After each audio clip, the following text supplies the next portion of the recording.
আসসালামু আলাইকুম। আমি বয়সে কখনো আসি নাই এবং কোনোদিনও বয়স দিইনি, কিন্তু আজকে বাধ্য হলাম অনেক ভাই বোনদের প্রশ্নের উত্তর দেওয়ার জন্য। অনেকে আমাকে জিজ্ঞেস করছে, নয়ন আপু, তোমাকে টিকটক মিলন মেলায় গুলিস্তান কেন দেখলাম না? আমি সে কথাটা কখনো কাউকে বলি নাই, কিন্তু আজকে বাধ্য হলাম বলার জন্য। আমি যাকে বড় ভাইয়ের মতো সম্মান দিতাম এবং মাথায় করে রাখতাম, মিলন মেলা যাওয়ার পরে আমার সাথে কয়েকটা লোক ছিল, তাদেরকেও ভাইয়া উদ্দেশ্য করে একটা কথা বলছে। সেই কথাটা শুনে আমার খুব কষ্ট পাই এবং তাতে আমার মনটা অনেক খারাপ হয়। তাই আমি অনুষ্ঠান শুরু হওয়ার আগেই সবার কাছ থেকে বিদায় নিয়ে চলে আসছি।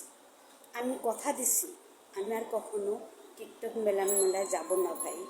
সরি, যদি আমার কথা কেউ কষ্ট পাও এবং দুঃখ পাও, আমাকে ক্ষমা দৃষ্টিতে দেখো, নয়না করে ক্ষমা করে দিও।